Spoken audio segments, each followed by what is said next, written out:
Maraming salamat po mga kapatid sa pagkakataong ito. Thank you, Pastor Richard, pinuting pastor sa lugar na ito, for allowing me to stand behind this pulpit. Amen. And to minister the word of the Lord. One more time, shall we just praise the Lord, worship the Lord. Kung ano man yung nasa puso natin, inabas natin, napapupuri na dala nyo. Ayun po natin pinunta rito mga kapatid. It's time for us natin na ilabas. Come on, shall we just praise and worship the Lord?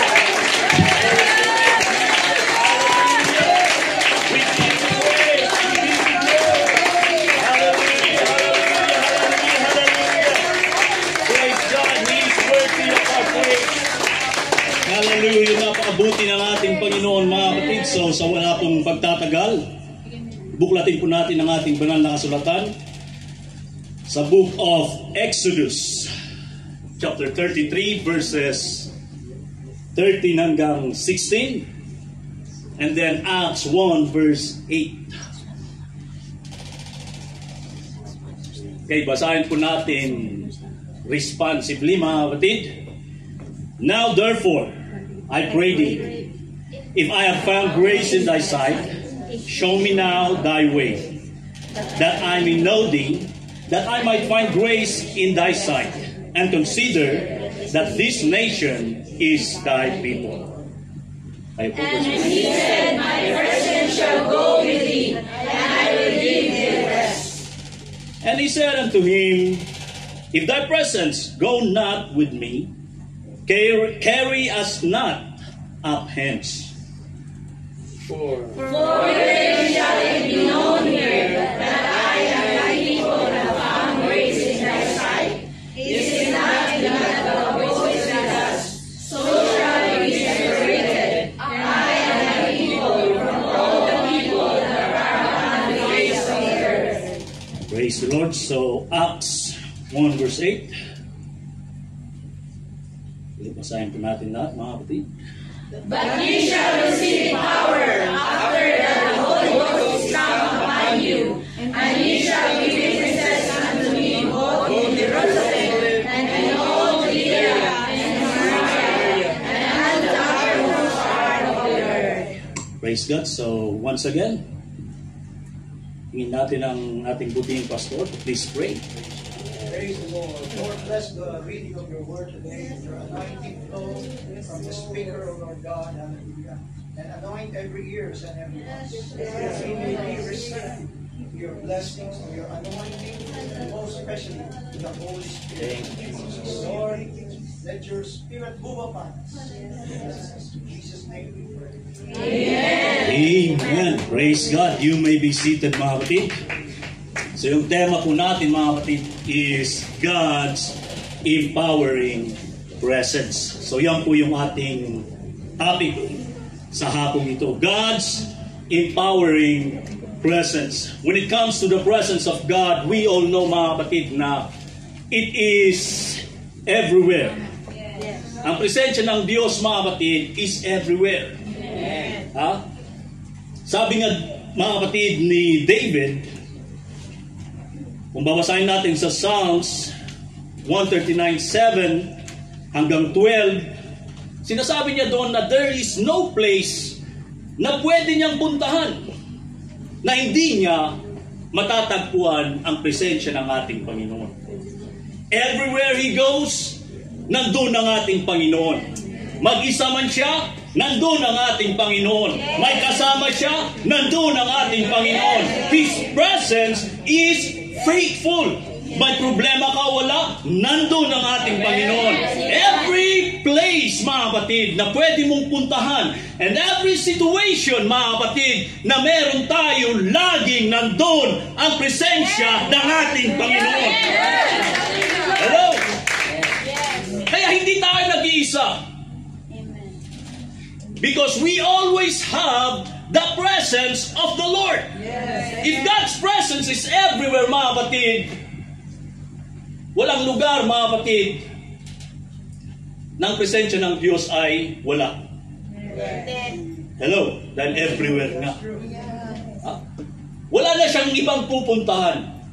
If He feels the universe, everywhere, the atmosphere, heaven and earth, even in hell. Sabi ng isang preacher, anong problema mo kung nandun yung presensya ng Diyos sa hell? Malaking problema kung ang presensya mo ang nandun sa hell. But if the presence of the Lord is still, He is the King and the Lord of everything. Hello? So nasa lahat ng dako, kung nasa lahat ng dako ang presensya ng ating Panginoon everywhere, ibig sabihin, nakikita niya po tayo. Walang lingid sa harapan ng ating Panginoon. Sa ating tema, mga kapatid, we're speaking about God's empowering presence. So if God is everywhere, it's either He manifests His power or not. Hello? Hindi ibig sabihin may problema ka, wala na doon ang kapangyarihan ng ating Panginoon. Lahat ng sitwasyon, mga kapatid, lahat, mga kapatid, na ating inaharap, ay laging naroon ang presensya ng ating Panginoon. Hello? Ang pagkakaiba lang, there are times na yung kapangyarihan ng ating Panginoon ay minamanifest niya sa ating mga sitwasyon. Depende yan sa sitwasyon. If we want God's power to manifest, mga kapatid, first of all, kailangan po nating piliin.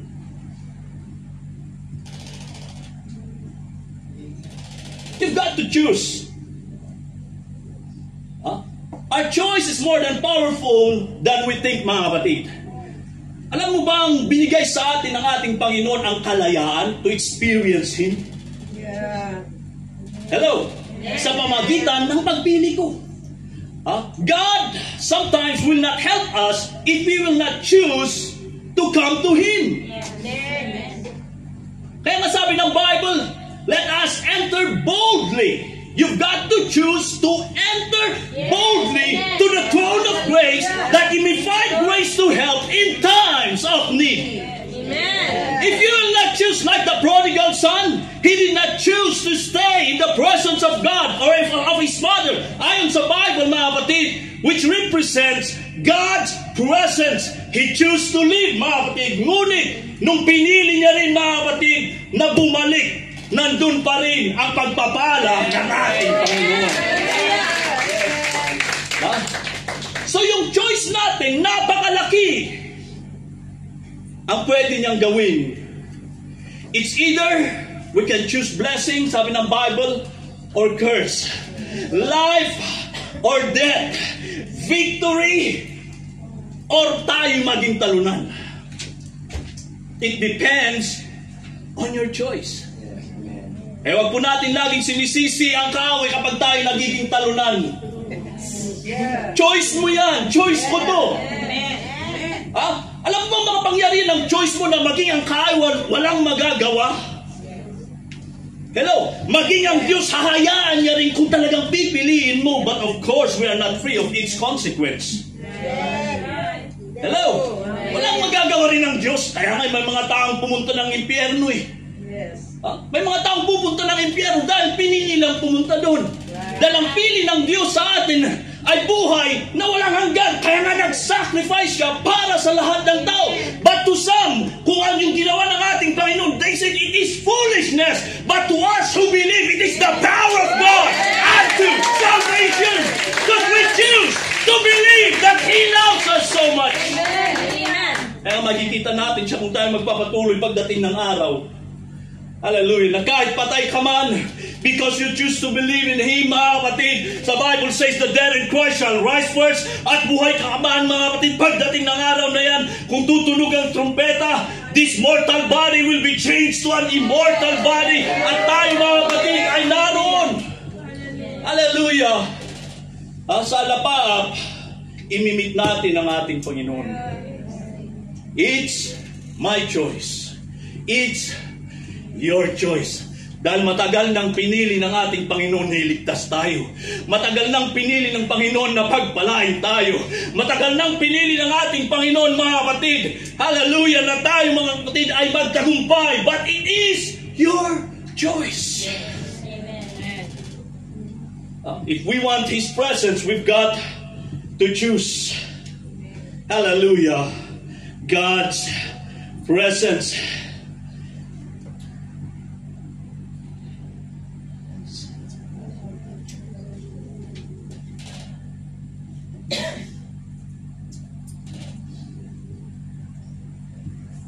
God will never lead us, mga kapatid, kung hindi po natin pipiliin. Sabi ng Psalms, mga kapatid, chapter 23, the Lord is my shepherd. I shall not want. And then, after ng verse na yan, sabi niya, He leadeth me, He leadeth me, He leadeth me. Maraming tao ngayon baliktad. Akala nila mapapasunod nila ang ating Panginoon. And they will expect na ang presensya ng ating Panginoon ay sasama sa kanila. At kikilos pagdating ng kanilang troubles. Hello? Remember the prodigal son? Sumama ba yung ama doon? Pagkatapos niya na-experience ang kapangyarihan ng ating Panginoon, yung kanyang mga pangailangan ay na-meet? Hindi. Ngunit anong nangyari? Nung pinili lang niya, na natauhan na siya, mga kapatid, sa bahay ng aking ama, ngunit hindi pa rin kahit na natauhan ka, still you've got to choose. Still you've got, mga kapatid, to exercise, mga kapatid, yung choice mo na yan. Kailangan po nating i-execute yung choice natin at tayo tumayo at tumungo doon sa presensya ng ating Panginoon. And that's the only time na na-restore sa Kanya what, mga kapatid, He has lost. Rinestore sa Kanya nung bumalik siya. So there are times, mga kapatid, na hindi ka sasamahan ng presensya ng ating Panginoon. So, kala ko ba lahat ng dapol nandun yung presensya ng ating Panginoon? Huwag po tayong pag sinabing yung presensya ng ating Panginoon, yes, nasa lahat ng dako. Gumawa ka ng masama, nasa lahat ng dako. Kaya walang sikreto sa ating Panginoon. But His power, sabi ko nga, dahil yun ang tema natin, there are times na hindi po niya imamanifest yung kapangyarihan na kung tumawag ka, kahit tumawag ka, kung nasa wrong place ka. Hello? At sabi nga ng Bible, tatawanan ko pa nga sila eh. Because they did not choose to obey God. They did not choose to keep His commandments. We've got to choose. Sabi mo sa iyong katabi, we've got to choose. If you want to be led by God, kailangan mong piliin. Huwag mong sasabihin, Panginoon, ito ang gusto ko. Tapos i-bless ako ng Panginoon. Hindi ganun. It's the other way around, mga kapatid. Susundan natin ang ating Panginoon. Kung may pagsubok at tatawag ka, nandun ang provision ng ating Panginoon. Kung may karamdaman ka, kung sumusunod ka, nandun ang healing ng ating Panginoon.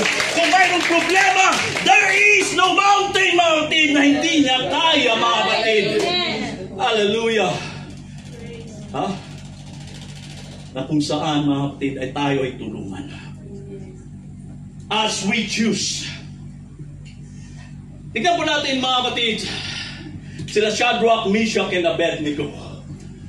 They choose, hallelujah, to keep their faith. They choose to obey the Lord regardless of the situation. At naroon na nagmanifest ang kapangyarihan ng ating Panginoon. Kung minsan, mga kapatid, kapag natakot na po tayo, mga kapatid, na gawin yung kalooban ng ating Panginoon dahil sa mga sitwasyon sa ating buhay, gumagawa ka ng sarili mong paraan. At tandaan mo, kung sarili mong paraan, puproblemahin mo yan.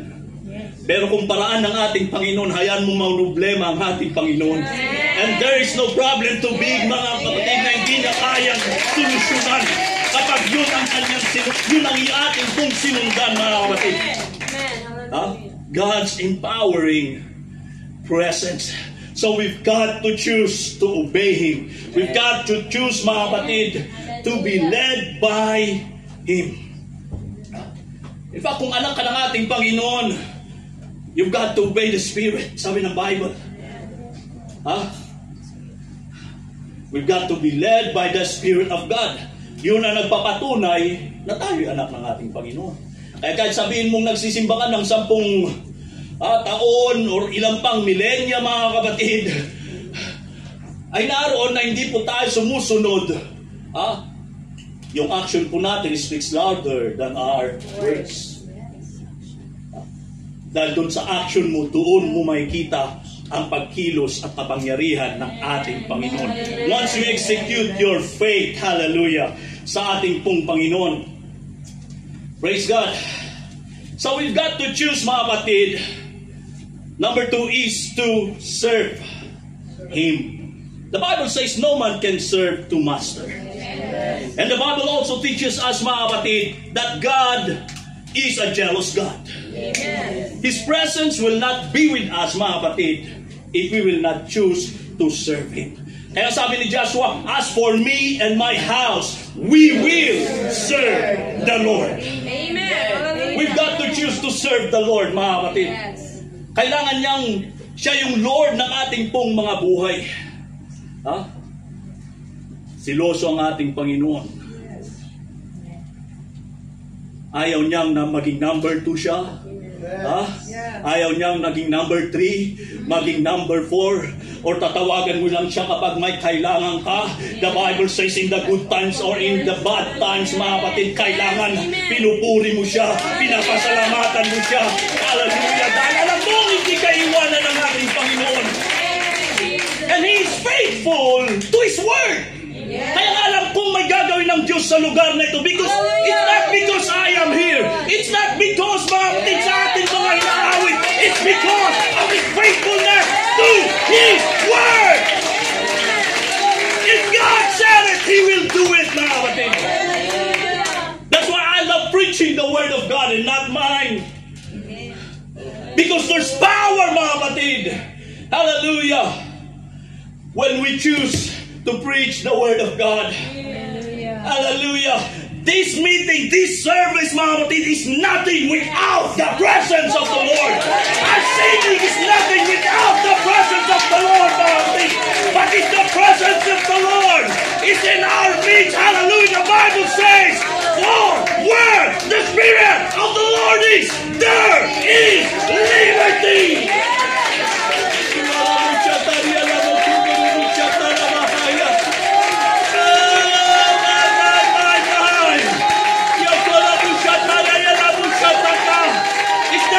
What you don't have.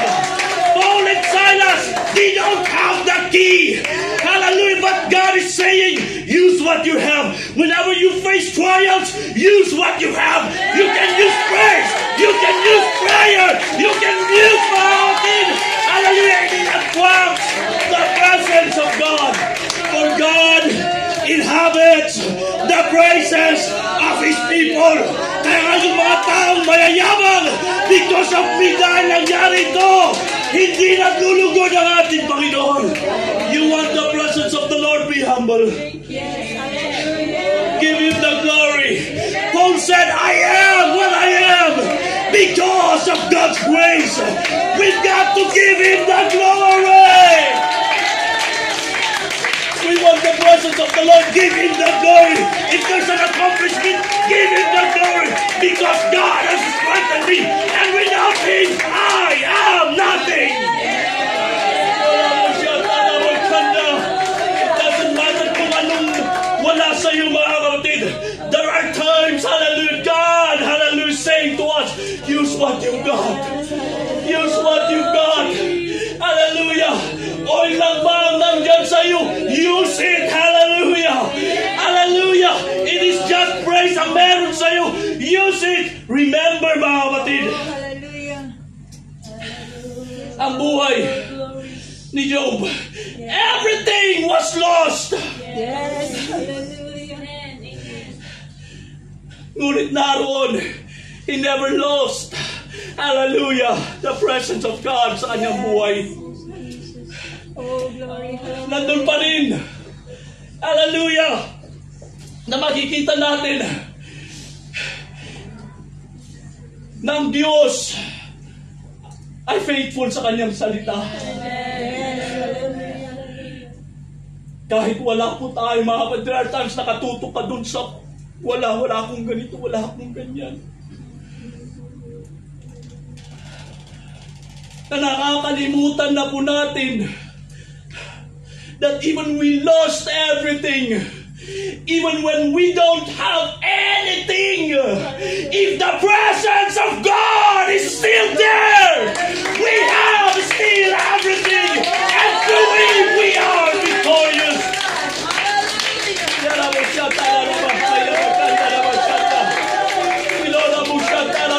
I feel the Spirit of the Lord now moving in our midst. Hallelujah.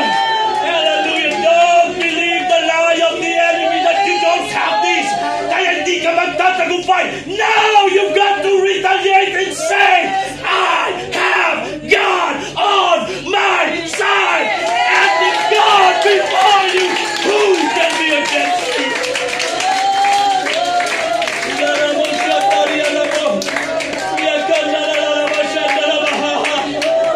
The presence of the Lord is in this place. I said the presence of the Lord is in this place. Use what the God. Use your praise. Use your prayer like Paul and Silas. And let God take care. Hallelujah. Of everything. And let God provide of what we don't have. And solve what we can solve.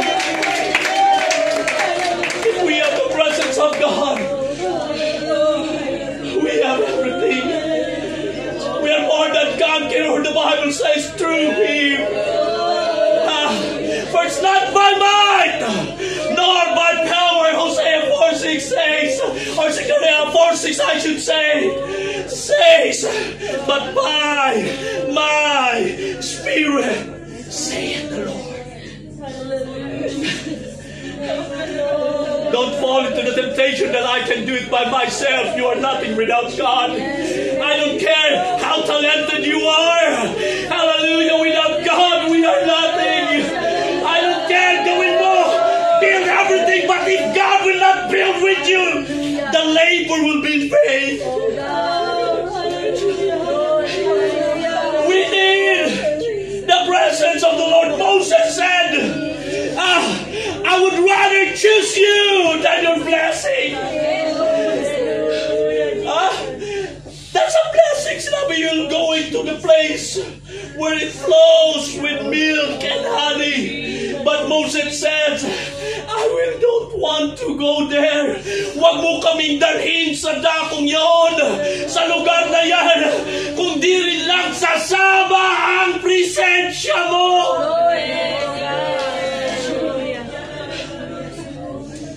Minsan, mga kapatid, gusto natin yung blessing rather than the blesser. But it is a wrong focus, mga kapatid. We've got to choose Him again and again, mga kapatid, sa ating pong mga buhay.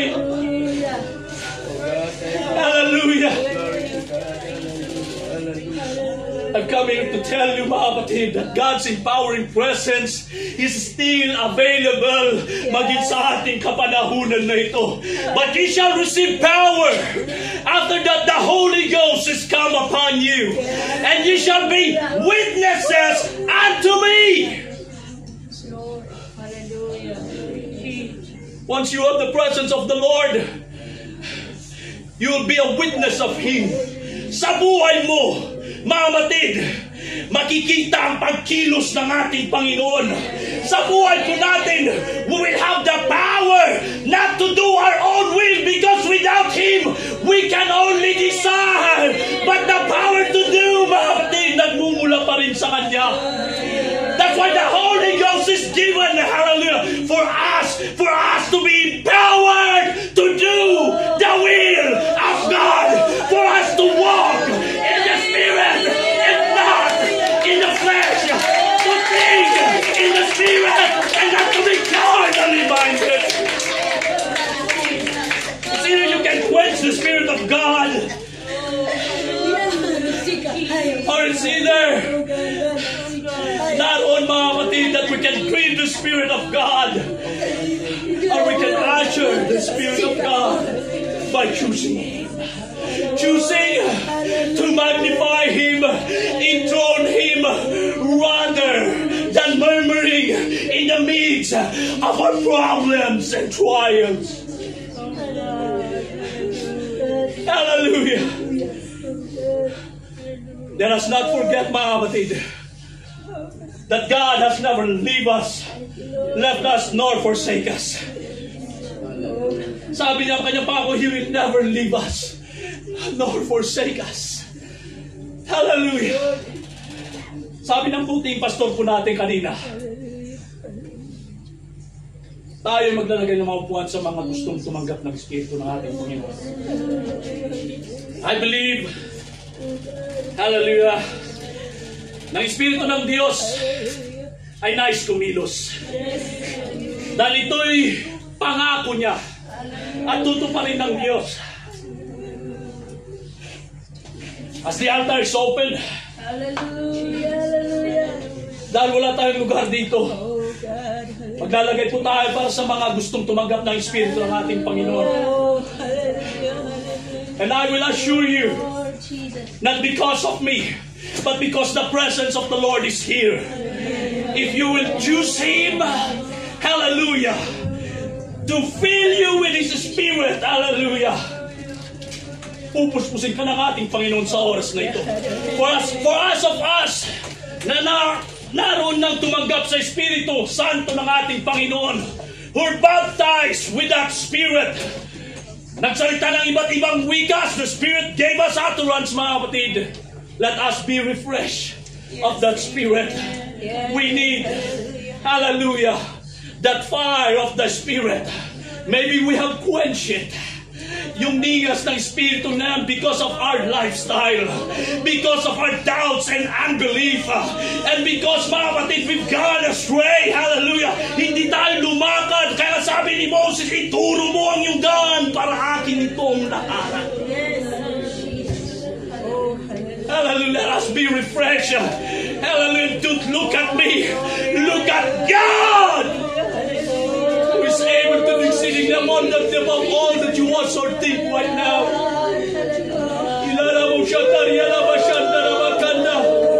Come on, somebody. If somebody is here, this is now your chance. Hallelujah. We are in the midst and in the presence of God. If you haven't speak with other tongues as the Spirit has given you utterance, pwede kang pumunta rito, no? The Bible says you shall lay hands on them, and we will believe with you. Meron po ba? Hallelujah. Habang ang ating Panginoon, while we are concentrating, come on, let God move. Hallelujah. At yung mga hindi pa po tumatanggap, have faith in God. Have faith in God na tatanggapin mo sa oras na ito ang Espiritu ng ating Panginoon. Just like the day of Pentecost. Hallelujah. The book of Acts chapter 2, mga kapatid. And when the day of Pentecost was fully come, they were all in one accord and one place. And suddenly there came a sound from heaven as of a rushing mighty wind. And it filled the house where they were sitting. Hallelujah. And they were all filled with the Holy Ghost. Walang rason, kaibigan. Hallelujah. Sa oras na ito, hindi mo tatanggapin ang Espiritu Santo dahil ibinigay na ng ating Panginoon.